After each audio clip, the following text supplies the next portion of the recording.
I went to my business partner and I said, I have to start making money. What am I going to do? And he said, you should start coaching people for free. And I Yep. said, I don't know if you missed the money part. I need to start making some money.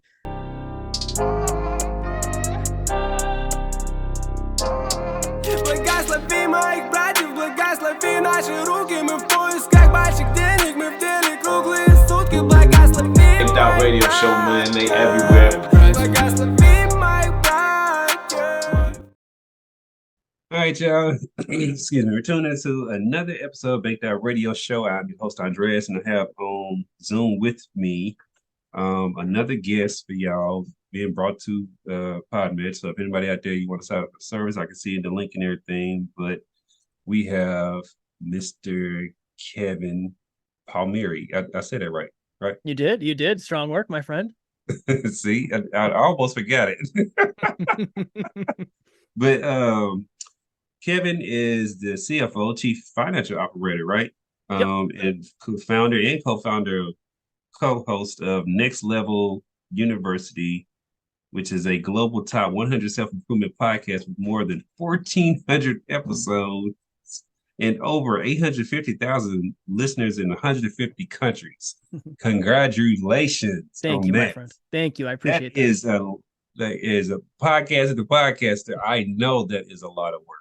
I appreciate it. Thank you. So Karen, let's get into it. One, how long have you been podcasting and what got you into this area? I started podcasting in 2017. Mm-hmm. I made $100,000 at 26 with no college degree, and I expected it to fix everything internally. And I thought this was it. Money is the answer. And I remember after I cracked open my final pay stub, I said, for most of my life, I've lived unconsciously. I don't know why I do the things I do. What's going on? The opposite of unconscious is hyperconscious.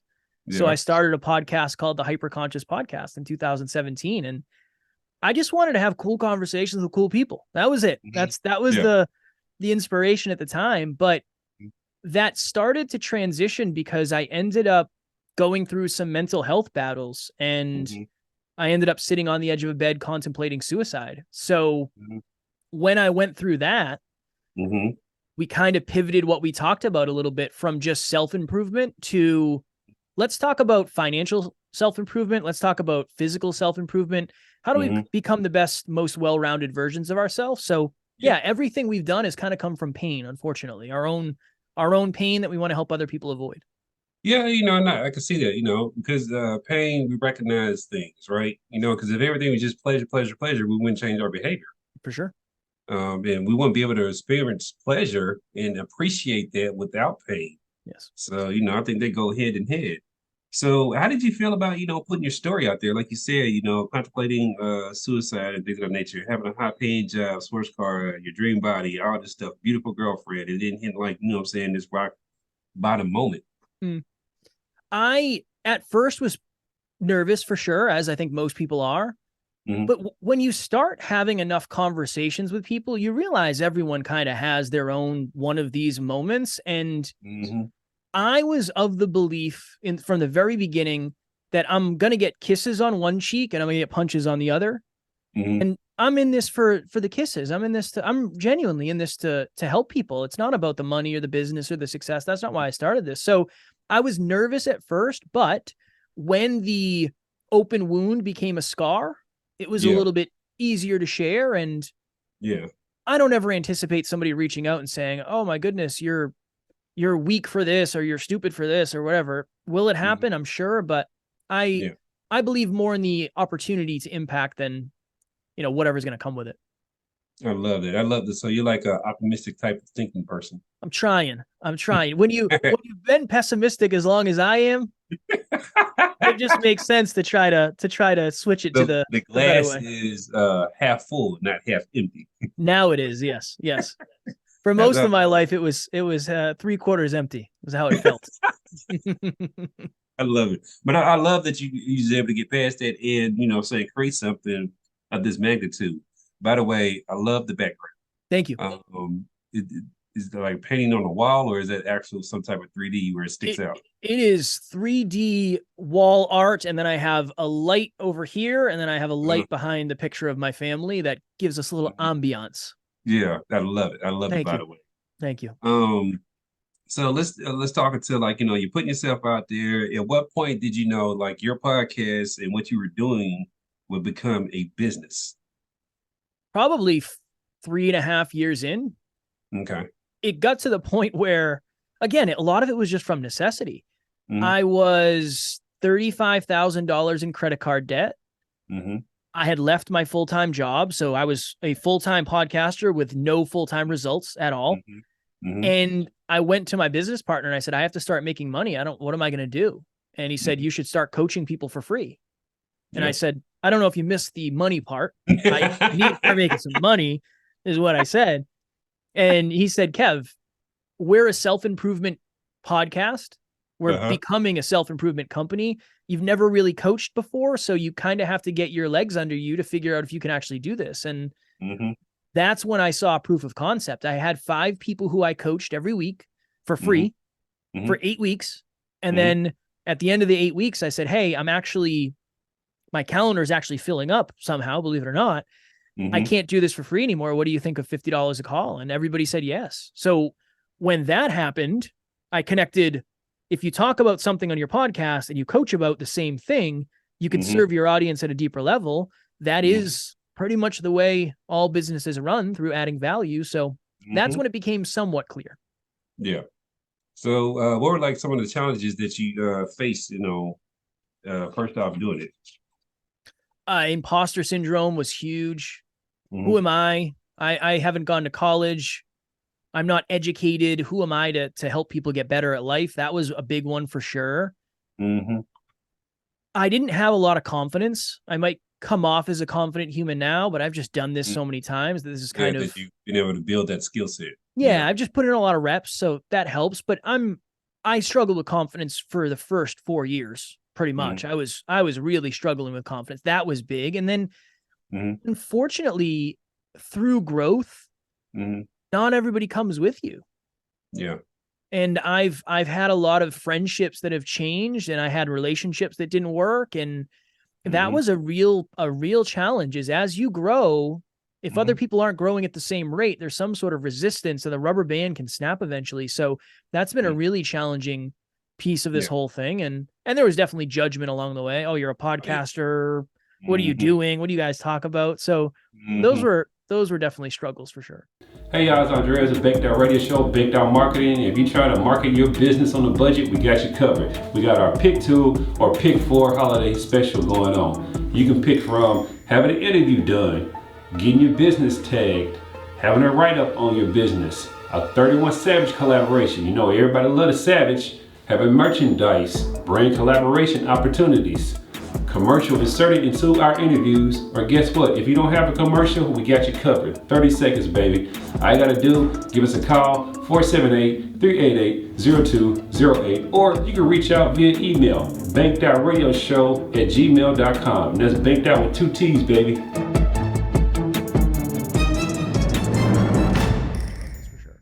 Yeah.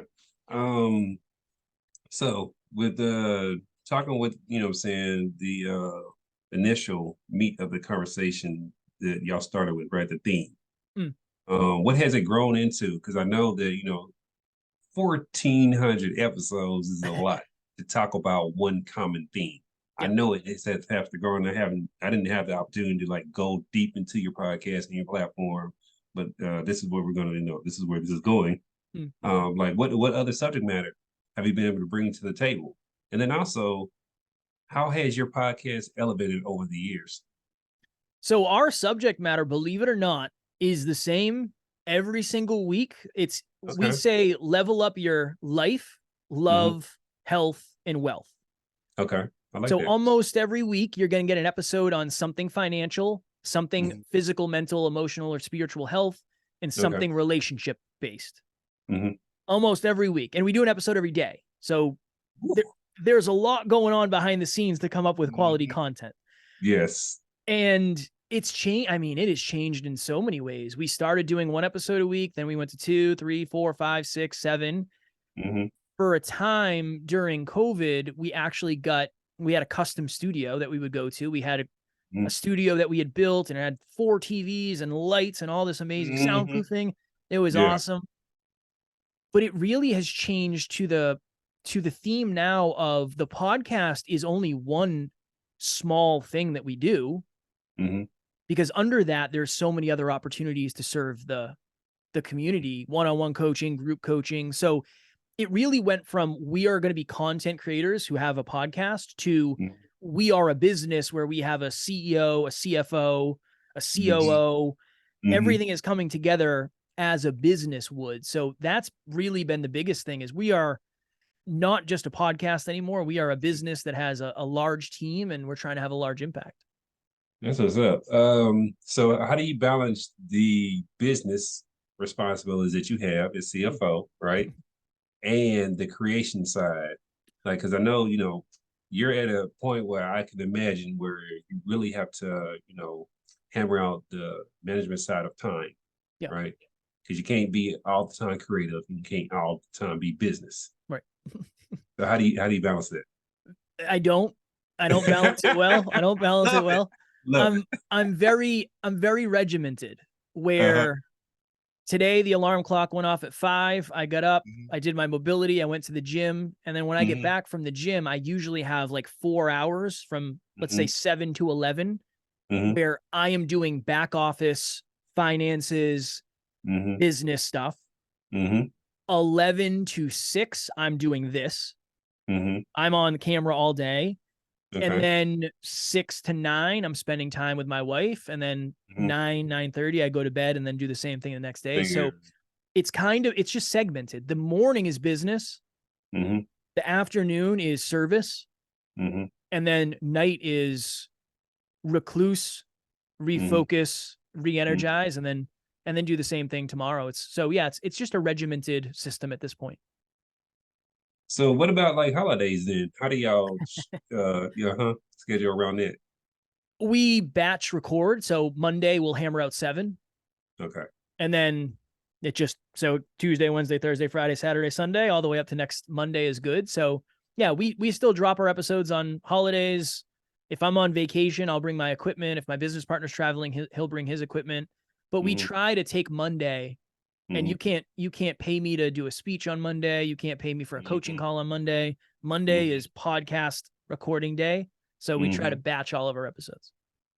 So have you been to like podcast conferences and things of that nature, or everything you've been doing, you just like learn in the experience of doing it? I've been to one. I went to PodFest earlier this year, and I spoke on one of the panels, but no, a lot of it is just making mistakes along the way. And when you have as many opportunities to fail as we have, I mean, I'll make a mistake every episode. That's just how it goes. Then what happened was similar to you. Somebody at one point started asking me for help on their podcast. And I was like, I don't know anything. How am I going to help you? I don't know anything. And then when they started asking me questions, I was like, oh, I know the answers to most of these. Okay, this is going to be cool. So then I started coaching other podcasters, which really helped me understand our experience is what we have, and this is the journey we've taken. But everybody else has different experiences and different struggles and different ideal clients and different avatars. So it's been a mix of consciously trying to get better at everything I do every day. Mixed with when you work with as many people as I have at this point, you just see so many different opportunities and see so many different struggles. So it's a mix of the two. Most of it's self-taught and taught by pain, unfortunately. Hey, but it's the best teacher though. Yes, 100%. Because like, I'm very like, I went to college and things of that nature, graduated, got that education, but I also love life experiences because you will learn in the moment. Yes. And there's nothing better than learning in the moment, taking that experience and applying to the next one and succeeding in that. I think that is a fantastic way to learn if we just get out of our head and things of that nature and don't let the feelings, disappointment and doubt and all that creep in. Yes, I would agree. So, are you the well, you say your business partner records as well, but are y'all the only two talents for the podcast, or is it a multitude, or I would say we're the only two people you see. We have a very large team behind the scenes, so I wouldn't say we're the only two talents because everybody's very, very talented. But yeah, we are the brand, so to okay? speak. We don't at this point we don't have guests anymore, so every Mhm, single episode is just us going back and forth. And mhm. then we have at this point an 18-person team, so you don't So get to I see guess it's most of the divided team. into like departments, like you got a Yes. marketing team, a help Yep. content creation team, as far as like what you're going to talk about and all that. Maybe someone does show notes, editing, all that stuff. Yep. Yep. I love it. I can't wait till I Appreciate get there. it. Hey, You're on your way. I know you're an inspiration. I'm I loving appreciate it. it. Thank you. Thank you. I appreciate that very much. So when you podcast recording, right? How do you balance between what you're recording for yours and the interviews that what I'm saying you go and you do to reach new audiences? Again, I just tend to load my calendar and then just try to hang on. So Okay, I love it. last year, I Mhm. think I probably did 700 episodes total. Way more than Close, my 100. close, but still that, I mean, 150, 200, that's a lot. It's a lot. Uh-huh. Again, this is my full-time job. I Mhm, love podcasting. mhm. If you said, "Hey, I need you to paint 700 paintings," not going to happen. Never going to Yeah, happen. yeah, Not interested. I love exactly. podcasting. I don't love painting. So, yeah, the thought really is if I can do 7 episodes for our show, I also have another show, so I do 8 Mhm. episodes. Yeah. I can do 6 to 8 on other shows as well. So, I probably average 15 episodes a week at this point, I would Mhm. say. So was that like part of the formula of you building the platform, you and your business partner, going out there where you're being interviewed on other platforms in order to help build your audience as well, or? Not really in the beginning, Mhm, but then when we started studying what everybody else was doing, we were mhm, thinking, well, when we have a guest on, we create social media content for them and we promote it. mhm, And it's a really good mhm, opportunity for them to find new potential clients or whatever. What if we just started doing that? I mhm, think the thing that really started to transition was once we crossed 700, 800 episodes, you have mhm. enough credibility where people actually want to talk to you. Yeah. Because I don't really, I mean, do I know more than I used to? Of course, but Mhm, I think a lot of it's like, oh, if you have 1,500 episodes, cool. You must know something or you must be relatively successful. So mhm, as we got more and more episodes and more listens and more success, it was easier to get on shows. So it yeah. made sense to just put more time into adding as much value as possible. Mm. So are there any podcast shows out there that are like, that you won't like go on as far as because it doesn't really fit with your brand? And I'm not saying you have to name them, but I know Hmm. like, some of these celebrity podcasts, right? Seem like it's more of a, and they don't seem like they love podcasts, right? Let's just put it that way. It's a money grab. It's a money It's a grab. money grab. Yeah. Exactly. There's many shows that I wouldn't go on at this point. Yeah. One of my goals early on, I wanted to be like Joe Rogan. That was one of my goals. And I think many people start there, right? Many podcasters are inspired by that. Hmm.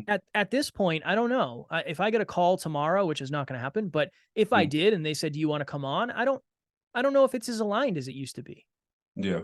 because I'm different. I'm different than I used to be, and that's different than it Yeah. used to be. And I don't want Mhm. to talk about politics, and I don't want to talk about stuff like that. I'm Yeah. just Exactly. You just want to have fun conversations. Yeah, yeah. I want to stay in my lane. I want to stay in Yeah. my lane and add value. But then the question becomes, well, if you really want to add value, shouldn't you go on a show like that where so many people are going to see you and then you can add value? So it kind of becomes a catch Yeah. 22.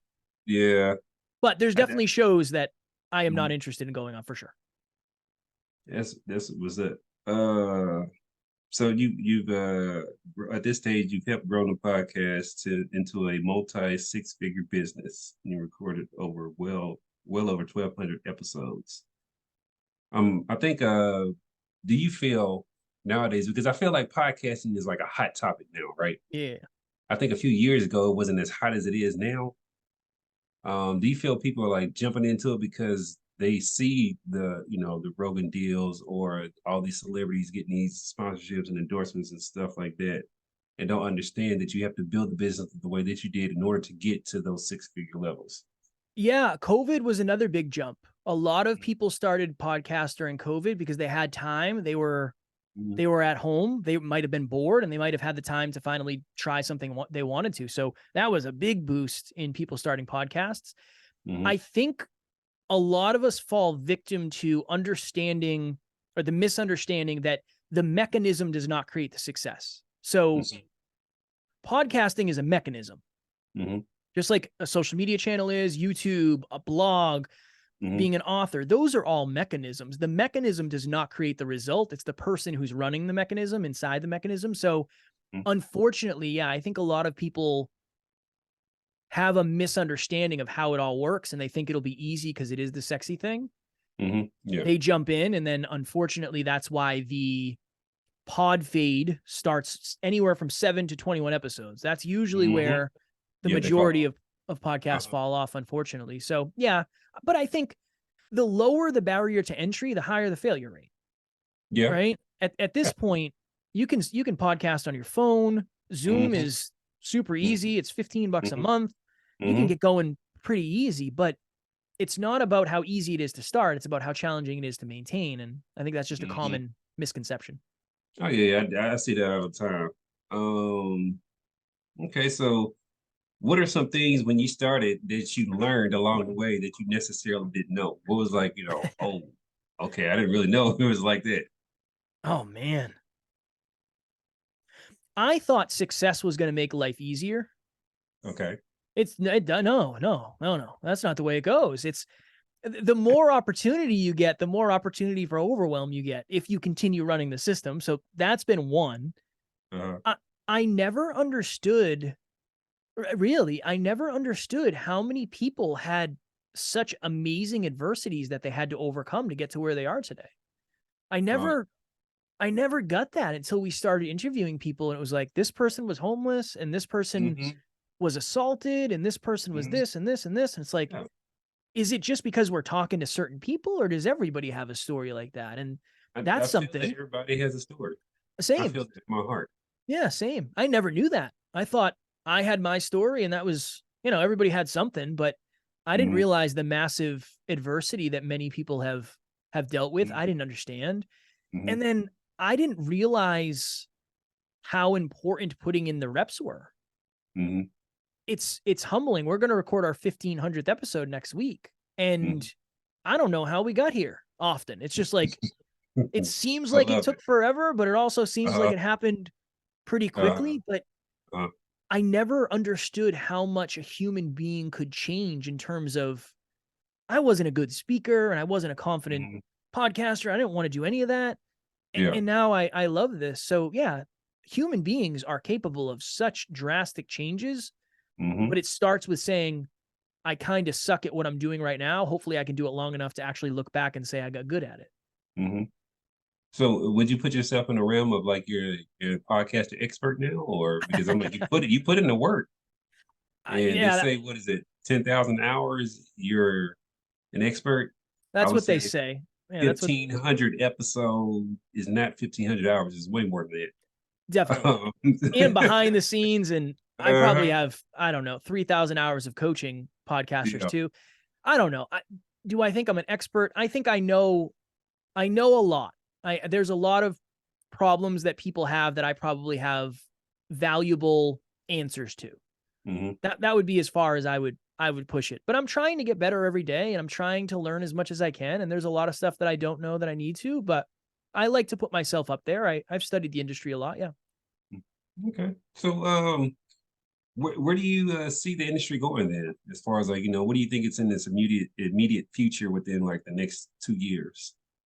My expectation is that almost everything is going to become way more accessible. So AI right now obviously is huge in every industry, but in podcasting, it's making life a lot easier where it's going to eventually it's going to know how to edit your audio and your video and you're not going to have to touch it. You're not going to have to worry about it. So eventually that's going to happen.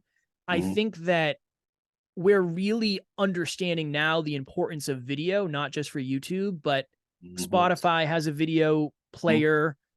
Apple's going to up their game and they're going to change a lot of stuff too. So TikTok, podcasts, you can stream now. Yeah. So podcasts are becoming way more than just audio. And then I think this is going to be a big, if I had to guess, this is going to be a big thing. We're at a stage now where almost any podcast can get ads put on it. That is going to become increasingly less valuable, and it's going to become increasingly more important to have your own products, your own services to promote on your podcast. That is the way I think things are going to continue trending. Yeah, I definitely see that. So what are some ways that, outside of just getting sponsorships and ads, that people can monetize their podcasts? Coaching. So let's say you talk about, I don't know, say you're a lawyer and you have a podcast that's all about law. At the bottom of your business, it's most likely going to be you taking on one-on-one clients. A lot of people say, I don't want to do that. That's too much work or too much time. Okay. We can do like a group coaching program. We can do courses. We can do products and services. I think that's the best way to monetize, because here's the thing. If you go to someone and you say, okay, can you pay me, let's just say, can you pay me $50 for every 100 downloads I get? And they say yes, and they're not going to. That's a very high number for that amount of downloads, but hypothetically. And you're getting 500 downloads a month, you're making $250 a month. Okay. What if you just got one client who pays you $75 an hour to help them? You'll make the same amount of money. You'll make more money in a month. That person might tell somebody about the coaching. They might come. That might be a referral source. The clients that you coach listen to the podcast more consistently because they're working with you. So I think the return on the investment for you spending an hour with somebody is not just the $75. It's the relationship. They might leave a review. They might tell someone. So I think coaching or adding aligned value towards a product or service is probably the best way to monetize, because it's up to you and not how much someone wants to pay you based on the amount of listens you're getting. Yeah, I definitely agree with that. I was at a podcast convention in Atlanta. I think it was a Black podcast convention. They've been doing it for the last couple of years. So I went up there. I wanted to go to the one in Denver, but I didn't make that one. But that one looked spectacular. The ticket prices were spectacular too. Yes, they were. So, do you with all the stuff that you do in your podcast and your team and all that, are y'all still like setting certain goals to meet, or you're just letting everything happen organically? No, we are very, very focused on goals. Yeah. Every quarter we reset new goals. Every year we reset new goals and then check in on every quarter. So we are very focused on the numbers, the metrics, the data, the measurements. We track our finances every day. We track our listens every day. We have all our growth rates set up. So yeah, we're very focused on data behind the scenes. What's been the best platform for y'all to distribute and where people like tune in, or do y'all have a multitude of where your audience comes from a lot of different sources? Yeah, it comes from a lot of different places. Apple Podcasts is the biggest one for us, probably 80%. But YouTube has been big too, right? I don't know, we have 150,000 views on YouTube. So that's been a big piece of the listener base as well. But yeah, Apple Podcasts is the big one for us. And North America is our biggest market for sure. We have listeners in 150 plus countries, but the majority is North America, Europe. Those are the biggest two for us at this point. Have y'all met a listener? Oh yeah, definitely. Yeah. Many. So y'all, because y'all know some podcasts, they go out and do like live shows and stuff like that, have an audience and all that, and they record that as well.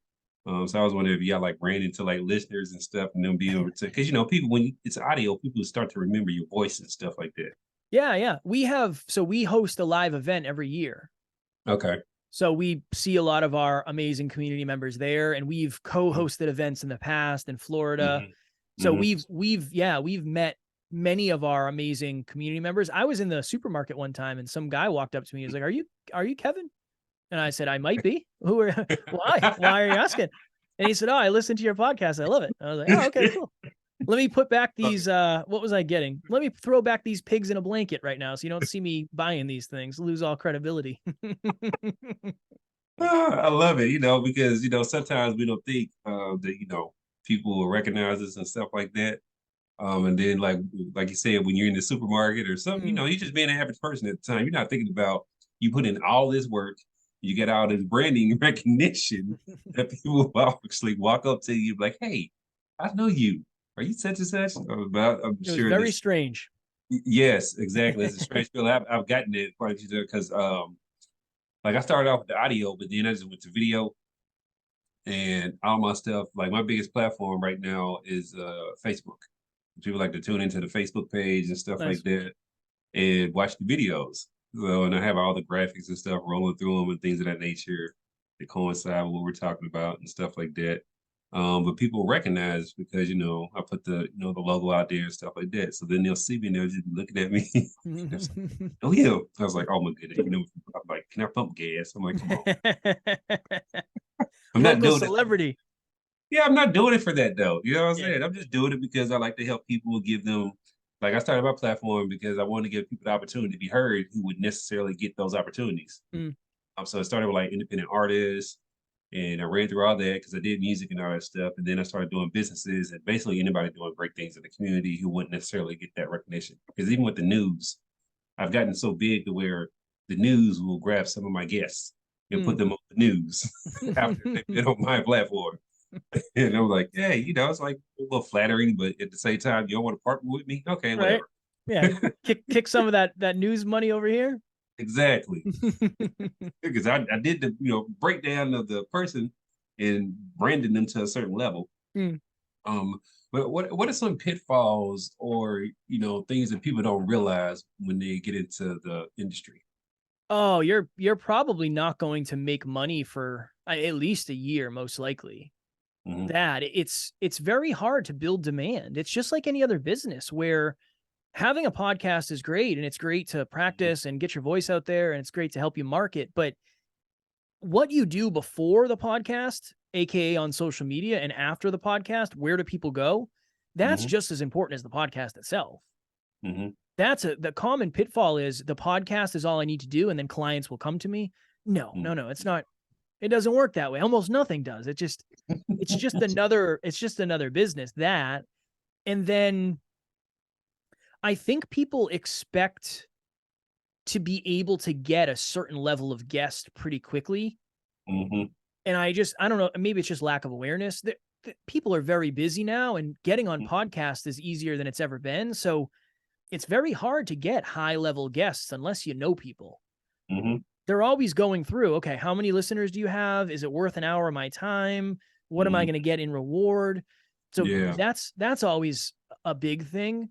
And then I think another common thing is you most likely, let's put it this way. If you play the game the way the top of the podcast game is played, like the Joe Rogans, the Barstools, just because they're winning does not mean that's the way to win for most of us. Exactly. So it's almost, I always say, take the opposite approach of what the bigger platforms are doing because it's working for them, but it doesn't mean that's what you should be doing. So I think that's a common thing is just follow the leader when in reality, you'll probably have to and should do it differently anyway to win. Yeah. That's the approach I took. Like I tell myself I wasn't going to chase after celebrities, and I have not. But I've had politicians locally in the city on my podcast. I've had other, esteemed people, and I thought it was very interesting. I was like, I'm not chasing that because I don't want to be like a cloud chaser. I didn't want to chase after, celebrities to build my network that way. I wanted to build something that had value. And I love the fact that people go back and listen to older catalog episodes. I love that. It'd be like 3 years and people are still commenting and sharing it and stuff. Or they'll come on my platform. Now, I do tell them about this. I'm like, don't go on one platform and not go on others. I'm like, that's how you build your name up. Just keep going and hitting up different things. But because everyone's not consistent, I'm like the only really consistent thing around here that's been like, I think I am the oldest podcast around here, if I'm not mistaken. Now, of course, there's others, but I don't know if they're going to be here in 7 years or so like that. So when people try to do like their little media tours and stuff, I guess they feel like there's no other option. So they'll reshare the interviews that I did with them, time and time again or whatever. Just to, I guess, when it pops up as a memory or just to like, let people know that they've been validated and stuff. That's another thing I want to talk about. So did you realize, like, when you started the platform and you started growing it, that whoever you brought on as a guest, you're basically validating them in the public's eye? That's why we stopped having guests. One of the reasons we stopped having guests was because it became almost impossible to do enough research to know whether or not they actually knew what they were talking about. Mm-hmm.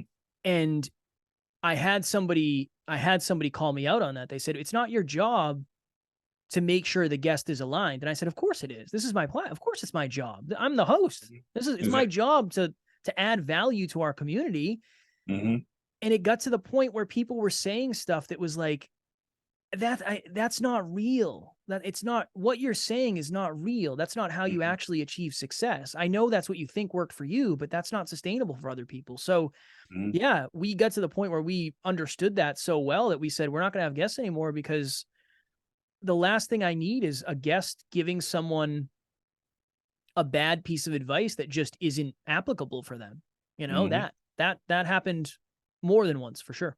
Yeah, I definitely understand that. And like, that's how I built my platform, but providing to others. But like, I've dove so deep into guests now, and I can see, especially when it comes to business. I've been a self-employed since 2005 and full-time since 2013. So that's like 10 years now. It will be 10 years in December, where I walked away from corporate job and everything with 6 kids, mind you, at the time. My goodness. Yeah, I got 8 now. I've been a busy man. And being able to like still provide for them, right? They don't even go to public school. They go to private school education, all that stuff, whatever. And being able to experience a quality of life that I didn't get to experience when I was growing up. And which I love it. You know what I'm saying? I wouldn't take that experience away from them. But being able to see the red flags with people who say like they're quote unquote business and all that, and know that why they're trying to get on the platform. Because I've even changed the model to where, like, I reach out to people, I don't charge them nothing like that. They reaching out to me, oh, you get charged. Especially if you want to get on and you want me to validate what you're doing. Because there's a lot to go into it. Like you said, it's not only the episode itself, there's the research and the before. Then once the episode is done, there's the posting and promoting, making the reels, all the stuff you have to do to really push an episode. Yeah. So that's why when I changed my model, scared, like, the ones who went serious away. Of course. Yeah, of course. It's always a give and take, right? It's everybody wants something out of their time and out of their experience, but yeah, to your point, you got to be careful. You got to be careful. You never know. Everybody has something, not everybody, but a lot of people are trying to sell something, and they'll say, well, I don't know if you've ever had this, but well, you'll have to listen to the audiobook to get that nugget, or you have to listen to the 3rd chapter of the book. It's like, that's not what we're doing here. I asked the question because I want to bring value to the audience, not because I want to pitch your book. We'll give you time at the end to talk about your stuff, but exactly. I don't want the whole interview to be about that. So that's just par for the course. You're going to come across that from time to time. Yeah, I love it. Kevin, is there anything that I missed? We were all over the place, Andres. We were all over the place. No, I think it was a really good line of questioning, is what I would say. I appreciate that. So, just let my audience know, where can they follow to listen to and support and tune in and all that good stuff. I appreciate it. All you got to do is search Next Level University. We're on all the podcast platforms. We're on YouTube. An episode comes out every day. So you'll either love us or hate us, depending on what you think of the episodes. And if you ever need anything, you can always shoot me an email. My email address is kevin@nextleveluniverse.com. Well, Kevin, I definitely appreciate it. I know you're a busy man. I'm going to just get back to it. And everybody out there, tune in to Next Level University. Go support, listen to them. I'm like a lot of nuggets, I'm sure, with almost 1,500 episodes. I'm telling you, I'm trying to get there. I'm just trying. You're on your way, brother. You're on your way. By the time I get there, you probably be at 5,000. So, but thank you, Kevin. I appreciate it. And everybody out there, y'all keep supporting the podcast platform and all that stuff. If you haven't, go download the Baked Out Radio Show app.